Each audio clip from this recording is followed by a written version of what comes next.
Hi, everybody, and thank you so much for joining us for our latest podcast.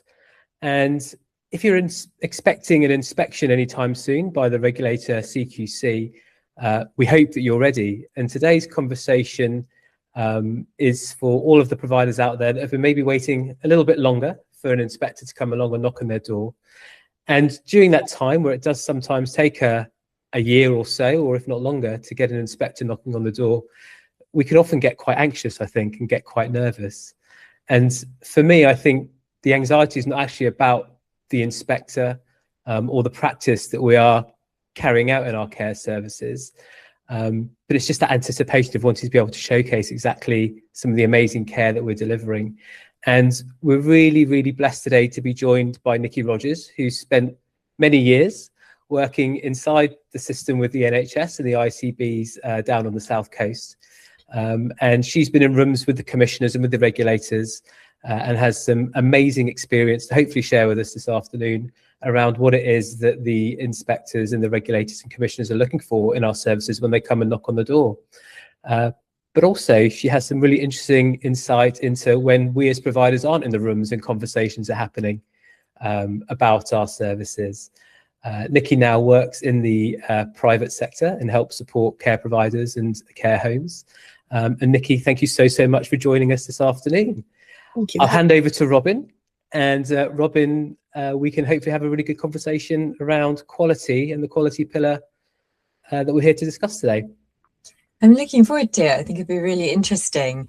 This is a conversation, I think, for anyone who's ever had that knock on the door and had to take a breath because you know it's CQC and you think, I hope we're ready. If you feel that in your tummy or your heart sinks, even though you think everything is up together, this is something that we hope will be useful for you.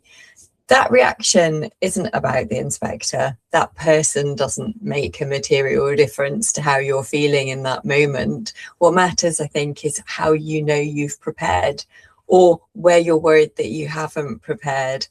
And a lot of that is about whether what you're actually doing matches what you say you're doing. So is what's appearing on the paperwork, whether that's physical paperwork or digital paperwork, living up to the processes that you've set for yourself and for your service. So we're really pleased to have you with us, Nikki. Thank you so much for joining us. Nikki knows a lot about scrutinising care homes, but also about working to make them better and to improve their quality. As a former quality lead in the NHS, she has a good sense of what regulators and commissioners are looking for, and she also knows what they say when we're not there. This is Inside the Care Home. Thank you, Nikki, for being here. Thank you to everyone who's listening for joining us. We want to talk a little bit about why inspections can sometimes surprise us. And sometimes they surprise us in ways that we're not looking forward to. Things come up that we hadn't thought of, or something surfaces that we really thought was under control. Samir, is that something that you can relate to as an operator? I think it's really important that we try and control the controllables. There are always going to be some things that we can't account for or prepare for. But one thing that I think we've tried to do in our services over the years is to really practice inspections. I mentioned earlier on that maybe we're not getting inspected as much as we once did back in the day. But I think it's really important that we get those reps and we build that confidence so that when we do get an inspection, that we are ready, as I said earlier, to really showcase some of the amazing care we're doing. But like you say, I think it is being organised, it's being prepared and getting the team on board, not to have that negativity or to be running away when an inspector does come in, but actually to run towards the inspector, right? To talk about what they're doing and to be really proud of the care they're delivering. What do you think being a digital home does for you? And indeed, what doesn't it do for you when the inspector comes? I think we have to be very mindful of not bombarding an inspector maybe with too much information. Making sure that we are really open and honest and transparent in the data we're collecting, but it's actually to pick out some of those impactful stories that the data can maybe tell us about how we've been delivering care for a particular person, and the impact that it's had on the outcomes for the residents that we look after. But not only the residents, we spoke about this a lot, haven't we, Robin, is that our people are our most important asset and the team members.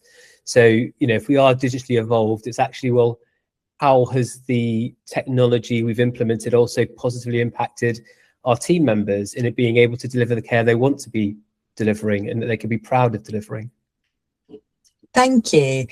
I think we want to try and resonate with as many care providers as we can. So if that feels like something that somebody listening can relate to, stay with us for the rest of this conversation. Nikki, if I can ask you, you've seen this from both sides. You spent a long time working with providers as a representative of the commissioning bodies. Now you work with providers from inside the provider. How is that different, and what do you think would surprise providers? I think I'm not really sure that it's amazingly different, apart from the fact that I think it's easier to see the scope of what you do when you're not looking at fixed parameters. And I think that when you're in a commissioning service, you sometimes forget that when you're not there, the world still continues. And I think that's probably the same for CQC, to be fair. They forget that actually, you know, you're a 24/7 service, and that when they're not there, you still need to deliver things. And I think that I think it's surprising how much information CQC know before they arrive. Okay. And I think that homes sometimes struggle with the fact that they will have done a fair bit of background work before. So they will have spoken to people that you are involved with. So they will have spoken to the county council, they will have spoken to the ICB. And it's, if you are have sort of nursing responsibilities, they might have even spoken to your community care team as well, and they will have picked up all of that information. So they will have quite a lot of information before they arrive, and I think sometimes they don't realise that they've already been out there and asking those questions. So that can really take you by surprise if somebody's coming in to ask you about incidents that you didn't expect them to know about, I suppose. Or Yes, and I think that you know, there's lots of information out there, you know, even things like Google reviews, they will have looked at that sort of thing. And yeah, if you've got a poor Google review for whatever reason, or not necessarily a poor one, but one that's asked a question, and perhaps you haven't responded to that Google review, actually they will probably ask you about it, because they'll want to know why haven't you not responded it.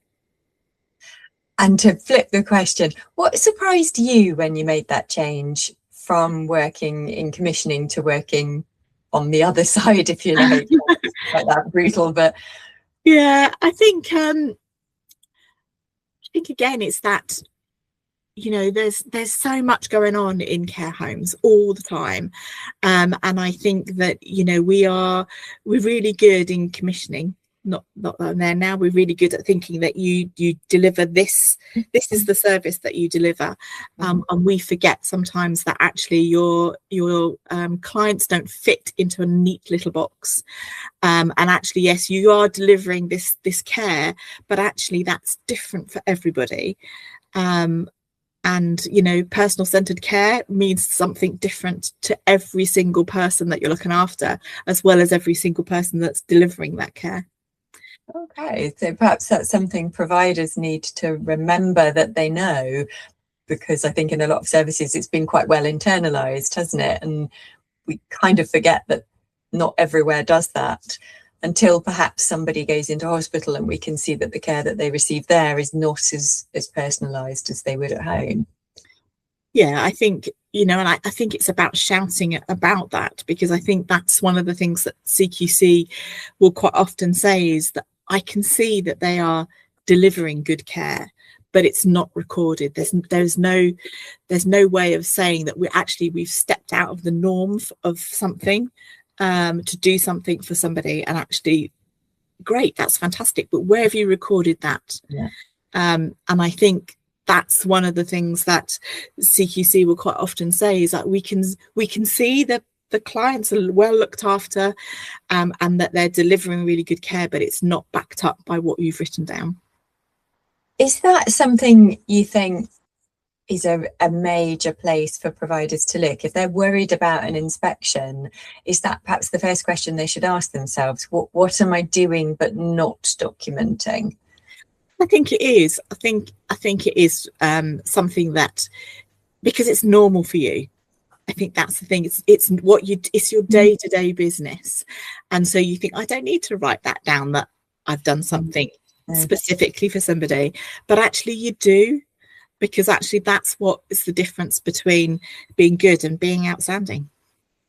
Right, which is what we're all aiming for, I think, is to climb those dizzy heights all the way up to outstanding.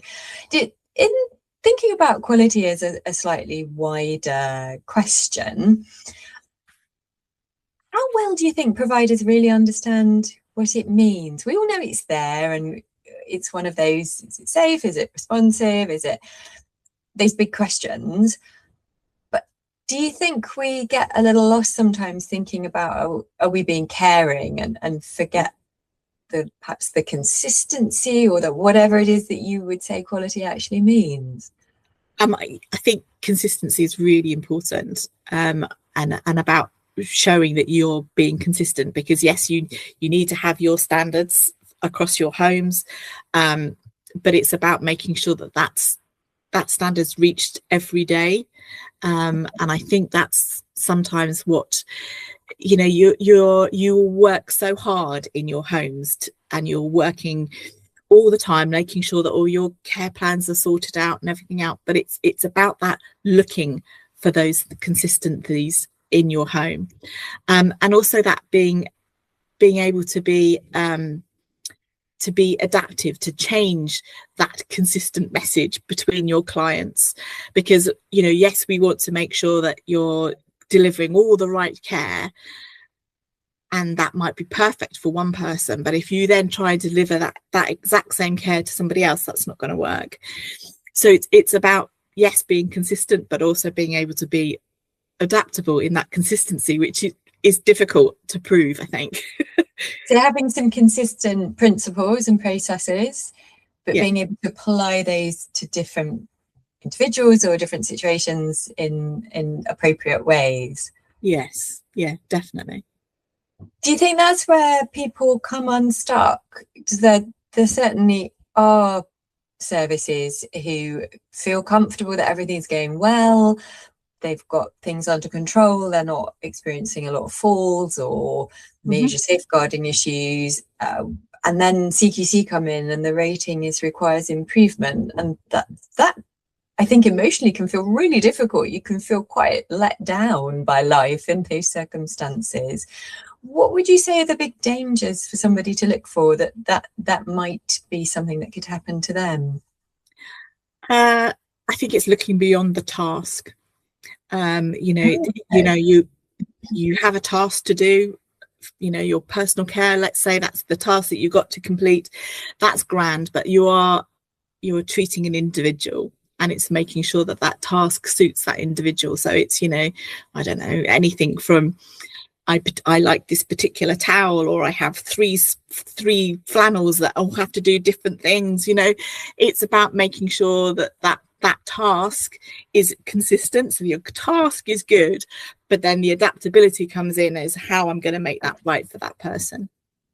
So yeah, always doing something in a person-centered way, and presumably recording that in a person-centered way as well. Yes. You know, it's great if you've got something that identified in a care plan. You know, I can remember looking at a care plan about somebody who was having a bath, and they had very specific things about what they wanted in the bathroom, about, you know, the bubble bath that they wanted and all that sort of thing. And that was great until I then went and spoke to that person. They said, oh yeah, but they never used the bubble bath I like. Well, that's great, because your care plan says exactly what you want, but actually, so there's your task, but you're not being adaptable, you're not doing it in the right ways for that particular person. And I think that's sometimes where it's difficult for managers wherever they are, whether in either dom care or in a home, because you think you walk past and you'll know that Gladys has had a shower or her bath and that's grand, but actually has it been done the way that she wants it done? And what do you think a manager can do about that? I suppose acknowledging it is the first important thing. So sort of admit to yourself that just because it says that on this system that I'm looking at, it doesn't automatically translate into action.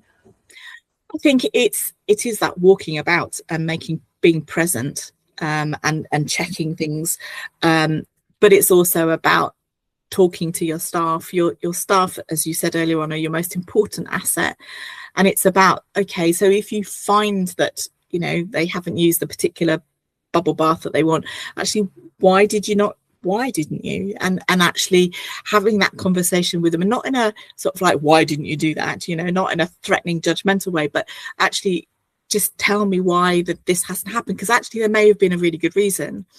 And actually it may be something that your carers know, that actually the last time you used that bubble bath, she got a reaction on her skin, but actually that hasn't translated into so what we're going to do about that. And I think it is about having a really clear communication, and for you to have that with your carers, but also for your carers to be able to feel that they can come back and say, actually, this is what's written in a care plan, this is the care we're supposed to deliver, but it's not working, and why it's not working, because then that gives you the opportunity to change that with that resident and make it work for them.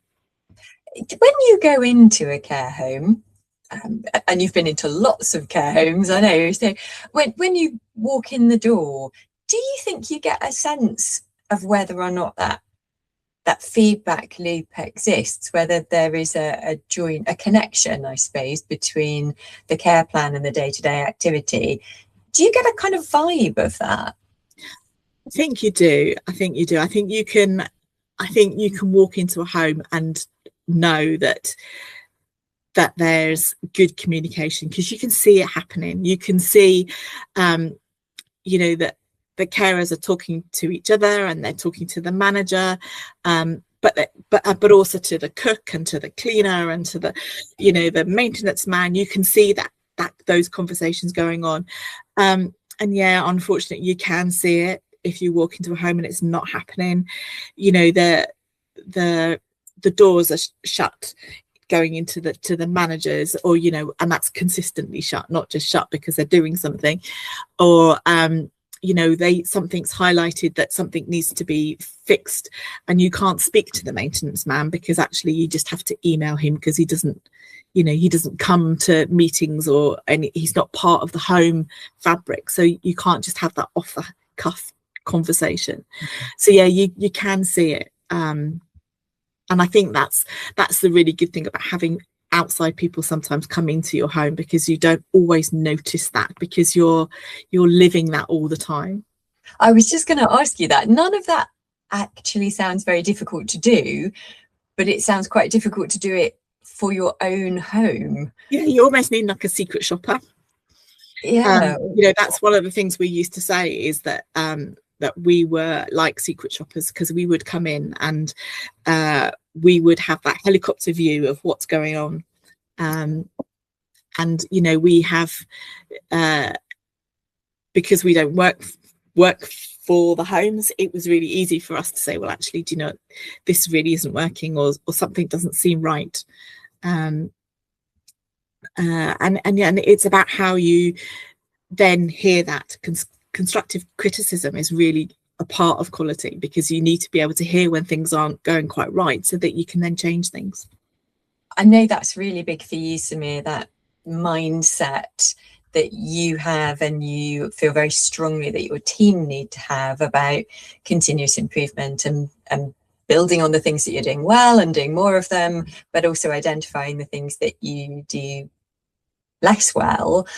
We've talked before about hearing that difficult stuff and being open to it. How do you encourage that mindset in your team? Yeah, it's a great question, because just because you're at a 90% compliance rate potentially, those little 1%ers can always make the difference, right? We always want to get better, have that kind of growth mindset of what we can do to get better. If we can get to 91%, brilliant, because that's what we're here to do. We're here to do and provide the best outcomes we can for our residents. For me, what we've tried to implement over the years has been very much around our core values, and that we hold ourselves really, really accountable to those at all levels. So that's even, at the at director and owner level. Mm-hmm. But when we are making decisions, that we have this framework about, well, look, this is our group collaboratively produced core values. Is what I'm deciding upon, is that the most collaborative way for us to make this decision? Has it been really honest? Is it a reliable way of how we're making that decision? And is it caring? We've got our list of 10 that we tend to work through. And I think that's really helped keep us with the compass pointed in the right direction, that we are trying to make decisions that are for the betterment. But what it also allows you to do is actually to be really open. And I mentioned honesty as one of those core values that we have, because it's unrealistic for us to expect that we're going to get everything right all of the time. We are human. There can be extenuating circumstances. There can be lots of things potentially happening, and that feed into a decision that we make at that particular moment, that when you look back on it in a week's time, maybe you'd have done something slightly differently. But what I think is really important is that we don't just brush it under the carpet, and we don't just think it'll be fine next time, because actually that's where you allow those little slips. Then they become the new norm, and they become the new consistent attribute. And that's what we want to avoid. We want to set those standards, and we want to maintain those standards. We want to maintain that quality, and we want to keep it as consistent as possible. But one thing that's also helped us is not just that kind of that subjective way of analysing it, maybe through our core values, but aligning that with some of the data that we collect in the homes as well. I think that's been really, really helpful, because again, sometimes you have a gut feeling that something's not quite right. As you say, you could walk into a room, can't you, or walk into a home, and you just think there's something not quite off here. But then actually, when you dig into some of that data, that might be around staff feedback, for example, or resident feedback, actually that'll all be really glowing, and they only did that last week. So maybe my gut was off that day. But I think it's important you have all these different avenues to explore. But yeah, mindset for me is really, really important. And we talk a lot in our leadership team around not being closed off. And when we do get some feedback, that I think because we tend to put our heart and soul into the care we're delivering, don't we? We put our all into it. And it can be quite a shock when you hear something that you didn't want to, that you would hate to think would be the case. And so sometimes that could put our guard up. So I think, again, what we try to do is be really open-minded and explore the situation, try and understand the other point of view, and then hopefully we can look to make some meaningful change so that that person doesn't feel that way again in the future. And that's how we try to grow. Listening to you describe that mindset, it feels as if you work very hard on your quality through your leadership. Nikki, I'm going to ask you, because I asked Samir about his leadership. How important do you think leadership is? And how much do you feel you can tell about a service when you either meet the people leading that service, or you get a sense of what that leadership is like? I think the leadership is the most important thing. If you need leaders who are listening to their service users or their residents, to make sure that everybody's being heard. And I think, if you've got a manager who is struggling, it's really noticeable. If it's not working at the top, then something will slip as it goes down. I think most of the homes that I have visited where they're really struggling is either because the leader, the manager of the home is not there for some reason, or they've moved on and there's no manager in place, or the manager is not very good. Something is awry. Yeah, and I think that, you know, if you get really good leadership, it makes a huge difference, because everybody then, there's almost that relaxing, because you know that your leader's there, they've got your back, and you can then just deliver the really good care that you want to deliver, because you know that somebody out there is doing all the stuff that you don't want to have to worry about. It's when they're not there and they're not carrying out all those other bits and pieces that, you know, your managers do really well. They realize it's just an uncomfortable place to work, because there's, you know, something at the top's not working. And it sounds like you get a sense of that when you go into a service really quickly, and I presume if you can, then a CQC inspector can as well. Yeah, I think it's when you go and you speak to a manager and you're asking them questions which you have in your mind that they should know the answer to that. I'm not expecting the managers that I spoke to know everything, because nobody does, but it's that, well, actually, yeah, I know this, but actually I don't know that. But I know how I can find out that, you know, even if it's like, oh, well, I need to go and ask my owner that question, or actually that's not part of, I am the manager, but that's not part of my role. This belongs to somebody else. It's when they go, I don't know. And that's the end of the conversation. I think that's when you know that there's things are just not right. And you almost do get that almost instantly. You can almost tell straight away. It seems astonishing in a way that somebody might behave like that, but I suppose an inspection situation is very stressful, and maybe you don't really know how you'll behave until it happens, or how your manager will behave if you're an owner or a provider yourself. If there's somebody listening who is a manager who has come into this conversation thinking, I have a quality problem, but is now starting to think, well, maybe the place to start looking to address that is not through looking at my compliance audits or my record checking or my medication checking, but actually maybe the first place to start is somewhere else. What would you suggest to them? I would suggest speak to your staff. That's where I would start. Speak to your staff, good communication with your staff, because they will tell you if something's not working. They will know first off. And your quality of your care and your service starts with them. So speak to them first, because they will be able to say, actually, you know, yes, this bit of the service is really good, but this isn't, and this is why it's not.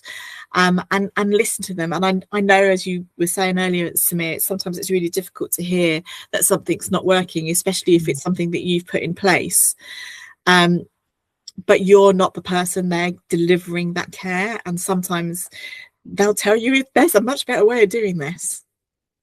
Yeah, it's too easy to think that you have to solve every problem yourself, isn't it? And then I think become increasingly anxious about the number of problems that you're holding, and that becomes a cycle really quickly. So maybe that is a good way to break out of that, is just to sit down with all of your staff, or a small group of your staff, or one person from the staff team, and just open a space to say, what do you think we could do better? And see if you can make that experience more comfortable for yourself. I guess it is hard. We've all been deflated by a piece of feedback that was very well intentioned and probably quite constructive, but in the moment it's not very nice. Does it get easier, Samir? That feeling, do you learn to sit with it after you've seen how it can improve things? Yeah, I think as you get a bit longer in the tooth, as I have now, I think when I was much younger, I used to take it really, really personally, like very, very personally. And I think now, with a bit of age, maybe a bit, as I say, a bit wiser, maybe, I think we have to understand how to manage that situation rather than, you know, what's being said. And it's about, as we've said earlier on, it's learning from that moment, and learning from that feedback that somebody's giving you, because sometimes it can be quite difficult for somebody to actually pluck up the courage to give you that feedback as well, right? Because they don't want to rock the boat, or they don't want to. So I think we have to be really genuine in acknowledging that and appreciating the fact they've come forward with that. And to be honest with you, I'd much rather we find that out before the inspector does, and I'd much rather, as an owner, be aware of any issues so we can try and focus some of our time and attention on getting that right, or getting it back to that level, or back to that standard that we want it to be. So I think we really do have to welcome any feedback that we get. But what's really important is it's not just a tick list to go, we've got this feedback, brilliant, job done, everything's fine. But we have to kind of do that whole wheel bit, don't we? Of, you said, we did, and this is what we've received. Make sure we're following that up and going back to people. But one thing I think our sector doesn't do as well with is actually celebrating those successes. And again, Robin, you and I have spoken about this a lot in the past, is when we do get positive feedback as well, let's share that and let's shout from the rooftops about that as well, because that's what will keep the fire burning in our care teams to be wanting to deliver that outstanding care that, as you said, we're all striving for. So it doesn't always have to be negative. Feedback doesn't have to be negative. Let's make sure we're sharing all the positive stuff as well. If you get both in, and I guess you can always ask that happy person if they'd leave you a Google review to avoid the scenario that Nikki described.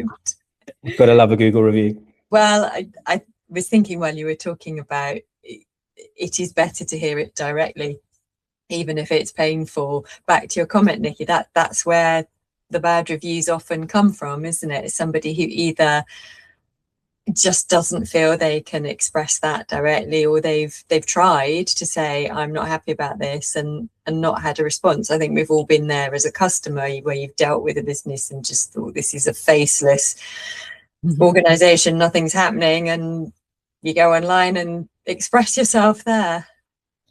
Yeah, I think it's it's really easy, isn't it, to do something faceless and say, oh, this wasn't working. It is much better if you can do it face to face. But I think it's also, as much as it's difficult to hear, Samir, sometimes it's difficult to deliver.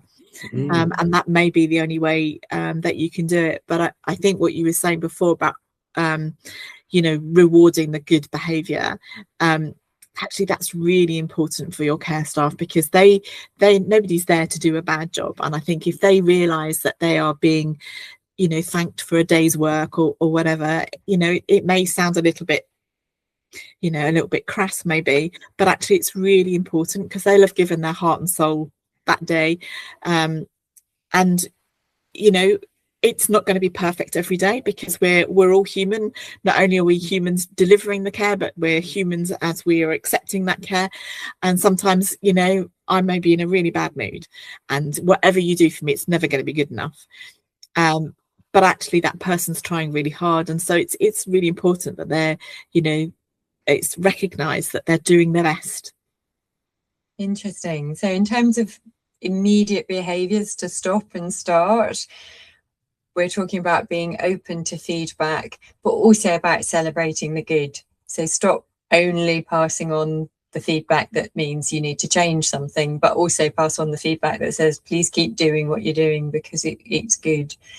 Is there anything that you think people will have in their homes? So they'll be recording or measuring something, but they're neglecting that information, or they don't think to look at it, or they don't understand everything that it could tell them about what's happening. I will have one thing that I was with a CQC inspector who asked for this data, and I didn't understand why, and that was the call bell recording, about how long it takes for a call bell to be answered. And I said, well, surely that's okay, I understand the measurement of that. But actually, he said, I'm not looking at how long it takes to answer the call. I'm looking to see how many times that person's called, and then the call bell's been cancelled, and then it's been called again and then cancelled.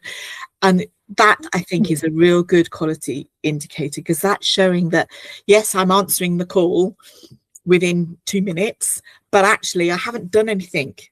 I haven't dealt with the need. Dealt with it. I've had to go back and do something else. And I know that that actually is really difficult, because you may be really tied up with somebody, but actually that interaction that you had with the person who did the call bell, did you explain to them why you can't do something right now? Or did you just say, I'll be with you in a minute, and just turn off the bell and go again? And I think that was something that I hadn't even really thought about. So I think that's something that's really good to look at. That's fascinating, because I'm sure everybody has that, whatever type of call bell system you're using. Certainly the home I used to work in had possibly the oldest call bell system still going in the world, but you could, with some effort, you could go and plug a cable into it and download that data. And it's so easy now in a spreadsheet to find out how many repeat calls there were in the same day. And if you're not a spreadsheet person, you can probably get an AI to do that for you without too much difficulty. So, and I guess you have to take that data with the same curiosity that you spoke about, Nikki, when you were talking about the example of the shampoo. We're not trying to punish or challenge anyone here, but we want to understand what's going on there, because clearly the service user involved in that interaction didn't feel satisfied. Yeah, really useful. Thank you. So there's one thing that you can go away and look at this afternoon, or whenever you're listening to this, and see what your own data might be telling you about your service.